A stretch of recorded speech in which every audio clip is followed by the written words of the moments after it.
One of the things that is perhaps most interesting about trading is that the lessons of everyday life and trading seem to be, in the minds of many people, completely disparate. They're not linked in any way, shape or form. It's almost as if trading is this separate world where the rules of common sense, the rules of the things you have learned in the past, simply evaporate. And as a consequence of this, people often fail to learn the lessons of their own lives. And they often fail to learn the lessons of history. And I'm always going on about people being students of the history of markets. And I tend to do that because there are no new problems. There are no new issues that traders face. And the same is true when you look at day-to-day activities and then look at how trading works and try and marry the two together. There's no new issues in trading that are not covered in what you see day to day. One of the most popular questions that's asked, a question that repeats over and over and over and over again, is why is trading so hard? Well, you can actually find an answer to that when you look at the current situation we find ourselves here in Melbourne.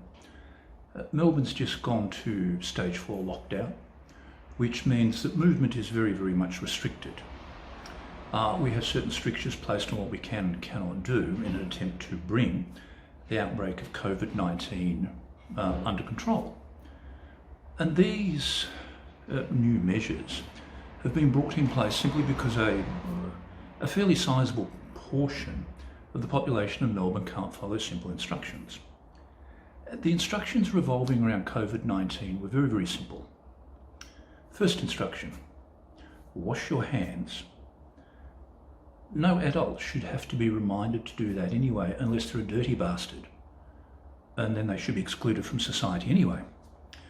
The second instruction, slightly more complex, so you might want to rewind the video at this point so that you just get them all. You might also want to write them down. It goes something like this. If you have any of these symptoms of COVID-19 and feel unwell, get tested. Whilst you are waiting for the results of that test, stay at home. If that test comes back positive, stay at home. How'd you all go with that? Do you think that if that was the final question for $1 million on Who Wants to Be a Millionaire, you would get it right? If you said yes, you're in select company, because very few Melburnians who live in our northern western suburbs seem to actually understand that as a thing. So what is the relationship to this to trading? Well, the instructions relating to COVID-19 are externally generated, and they're very, very simple. Society generally functions fairly well on the basis of trust in externally generated instructions. We all stop at red lights, we all stop at pedestrian crossings. We all know how to queue up, we all know how to behave in public. Many of these are simply implied instructions, but they're external instructions nonetheless. Now put this in the context of trading. In trading, your instructions are internally generated. They are things you tell yourself you're going to do. And let's put this into some form of context. Let's use an example. Let's assume that during lockdown you say, right, I'm going to get up an hour early, and in that hour I'm going to meditate and get my allotted exercise for the day. Comes the time you've selected to get up, the alarm goes off, and what do? Well, for 90% of people, nothing. You just still lay in bed because you can't follow your internally directed instruction. And this is the difficulty for people. We struggle to follow directions that are given to us by ourselves. And this raises the question as to why that might be. It's not that these instructions lack authority. We tell ourselves what to do all the time. There is always this debate about free will. but we still manage to get through the day following instructions of put pants on, put shoes on, leave house. They're all internally generated. So we run into this conflict where we generally follow what we tell ourselves we're going to do, except when it comes to something slightly outside our comfort zone. And we fall down here because we know ourselves too well. The lies we tell ourselves are the most effective. They are the most persuasive.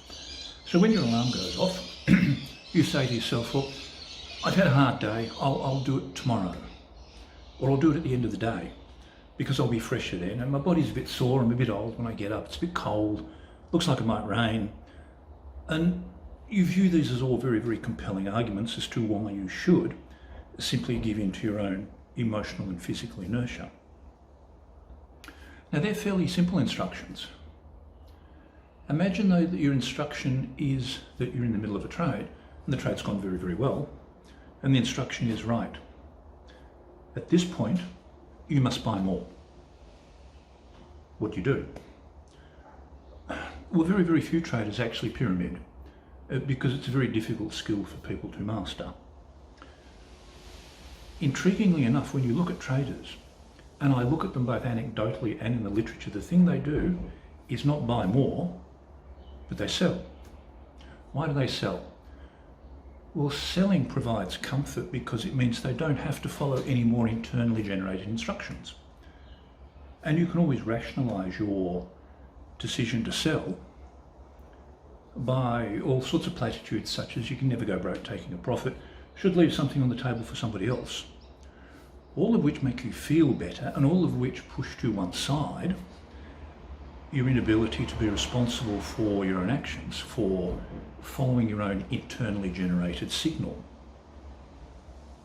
And so we have this conflict. When you look at society at large, we by and large follow externally driven instructions for us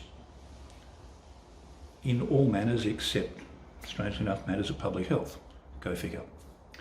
But when it comes to being internally directed, we fall down, and we fall down because of probably a lack of discipline. We will always seek the path of least resistance. And this is where I think the great failing in things like motivational speaking occurs, in that I regard motivational speaking as a little bit like 2-year-olds being given cordial. They run round and round in circles, then they fall over. Rinse and repeat, rinse and repeat. And so the intriguing thing is when you see people like Anthony Robbins, you know, conning people that they're walking over hot coals, no you're not. That they're actually breaking boards karate style, no you're not, because the boards are fake. They come back year after year after year to do the same thing because they're getting their fix, their hit. Do they actually do anything with their lives? Well, not really, because they're professional junkies. Because motivation is easier than discipline. Discipline is internally generated and is very, very hard. But I think it was Jocko Willink, who has a podcast that goes for way too long, and is a former Navy SEAL, and like most Navy SEALs seems to have written a book about his experiences.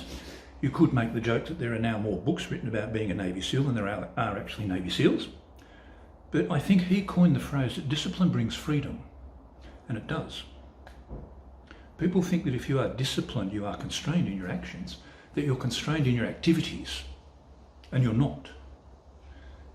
Because you're free to do whatever you want, because the discipline grants you the luxury of time.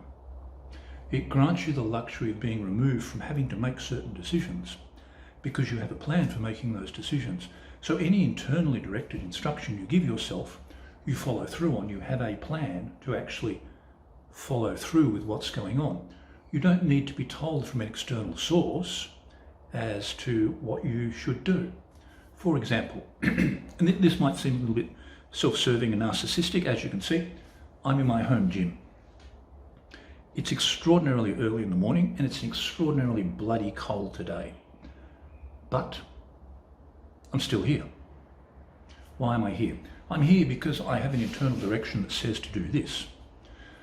I have an internal direction that says, if you wish to be successful, if you wish to be competent at certain things, if you wish to enjoy life as it continues on, if you wish to maintain good health, then these are the things you must do. You must put up with the fact that it is early and it's freezing cold. Nothing can be done about that. I can't change the fact that it's early, I can't change the fact that it's cold. It's just the way it is. The same is true in trading. You can't change the fact that you're given instructions, that you are shown what to do in your trading plan, if you have one, and that this guides your actions.